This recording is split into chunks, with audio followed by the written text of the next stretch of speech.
Hi hello நண்பர்களே, வணக்கம். நம்ம டெல்டா 7 சேனலுக்கு உங்களை அன்போடு வரவேற்கிறேன். நம்ம பார்க்க போகிறது வேடன் மற்றும் கோவன் பற்றி தான். கேரள ராப் சிங்கர் வேடனை போலவே பிரபலமானவர் நம்ம கோவன். மூடு டாஸ்மாக மூடு, ஓட்டு போட்டு மூடுவான்னு காத்திருப்பது கேடு அப்படின்னு ஒரு பாட்டை போட்டு அதிமுக ஆட்சி காலத்தில் வழக்கு தொடுக்கப்பட்டு சிறையில் அடைக்கப்பட்டார். கோவன் அப்படியே இருக்கட்டும். முதல்ல வேடனை பற்றி பார்ப்போம். வேடன் பாடின பாட்டு, நான் பான நல்ல பறைய நல்ல புலைய நல்ல, நீ தம்புரானும் அல்ல ஒரு மயிரும் அல்ல என்கிற போது சாதிய ஏற்றத்தாழ்வுகளை சுக்குநூறாக உடைக்கிறார் வேடன் எனும் கிரண்தாஸ் முரளி. கட்டி போடும் குரல் வளம், பாடல் வரிகளில் விடுதலை உணர்வு, உலகை ஈர்க்க வைக்கும் ராப் இசை, மலையாள பாடல்கள், 1,00,000 கட்டுரைகள், மேடை பேச்சுகளில் சாதிக்க முடியாததை ஓரிரண்டு பாடல்களில் சாதித்தார் வேடன். கேரள தந்தைக்கும் யாழ்ப்பாண தாய்க்கும் பிறந்த மகன் வேடன். நெஞ்சில் இட்டிருக்கும் டாட்டு, அதாவது நெஞ்சில் ஒரு பச்சை குத்திருக்கார். முதல் எழுத்து ஆவை பச்சையா குத்திருக்காரு.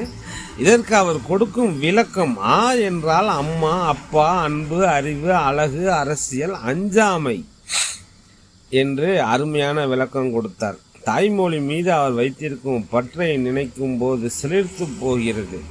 அவரது பாடல் வரிகள் அசாதாரணமானவை.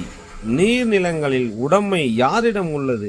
அவற்றின் அடிமை கூலிகளாக யார் இருக்கிறார்கள்? எமது நிலத்திலேயே எங்களை அடிமைகளாக உழைக்க வைத்தது யார்? இப்போது அந்த நிலங்களை யார் உடைமையாக்கியிருக்கிறார்கள் என்று கேள்வி எழுப்புகிறார் வேடன்.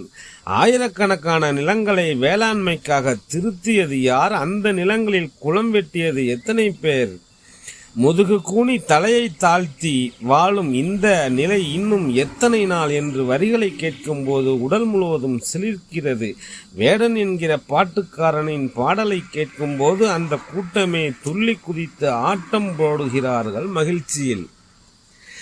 எங்கள் சொந்த நிலத்தில் எங்களை அடிமைகளாக கொண்டு காடு போல கிடந்த நிலத்தை வளமிக்க வேளாண் நிலமாக்கி அதில் நீருக்காக எங்களை வைத்து குளம் வெட்டி அந்த நிலத்தின் உரிமைகளை வைத்திருப்பது வேறு யாரோ எனும்போது நிலம் பறிக்கப்பட்டு அடிமைகளாக்கப்பட்ட ஒடுக்கப்பட்டவர்களின் வழிகளை சொல்கிறார் வேடன்.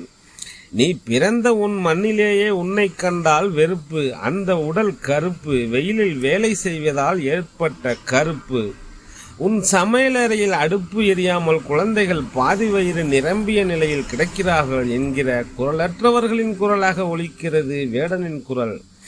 நான் பான நல்ல பறைய நல்ல புலைய நல்ல, நீ தம்புரானும் அல்ல ஆனேல் ஒரு மயிரும் அல்ல என்கிற போது சாதிய ஏற்றத்தாழ்வுகளை சுக்குநூறாக உடைக்கிறார் வேடன். இதையெல்லாம் பார்த்து கொண்டு காத்திருக்க முடியாது, பொறுத்து போகவும் இனி நேரமும் மீதமில்லை என்பதுடன் இல்லா கதை வேடன் பறையன் இல்லா.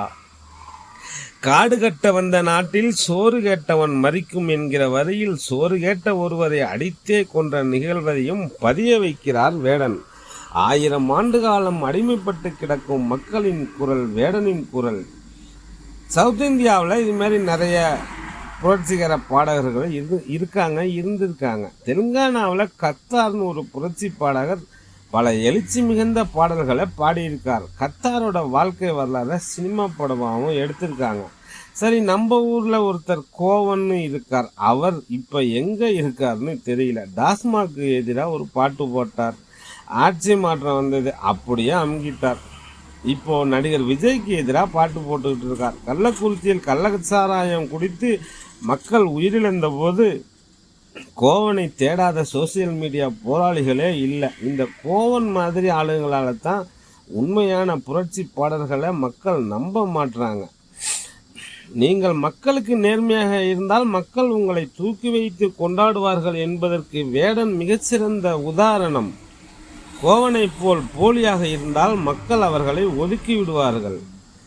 வேடன் ஜாமீனில் வெளிவந்ததும் செய்தியாளர்கள் இனிமேல் பாட்டு பாடுவீர்களா என்று கேட்டவுடன் இனிமேல் தான் அதிகமாக பாடுவேன் என்று சொன்னார். மக்களுக்கு இப்போதான் புதிய நம்பிக்கை பிறந்திருக்கிறது. ஒரு சமகாலத்தில் வேடனைப் போலவும் கோவனைப் போல் சில கோமாளிகளும் இருக்கிறார்கள் என்பதை மக்கள், நீங்கள் நண்பர்கள் தெரிந்து கொள்ளுங்கள். ஒரு மூடு டாஸ்மாக மூடுன்னு கோவன் பாட்டு போட்டு அவரை கைது செஞ்சதும் சோசியல் மீடியா முழுவதும் கோவனுக்கு அவ்வளோ ஆதரவு கிடைச்சிது. ஆனால் அதுக்கப்புறம் கோவன் என்ன பண்ணாருன்னா ஒன்றுமே பண்ணலை. அப்படியே இப்போ எல்லாம் நாட்டில் எந்த பிரச்சனையும் இல்லாத மாதிரி அப்படியே அமுங்கிட்டாரு.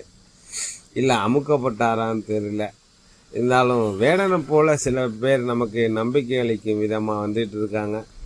வேடன் இன்னும் பல உயரங்களை தொட வாழ்த்துவோம். நன்றிகள்.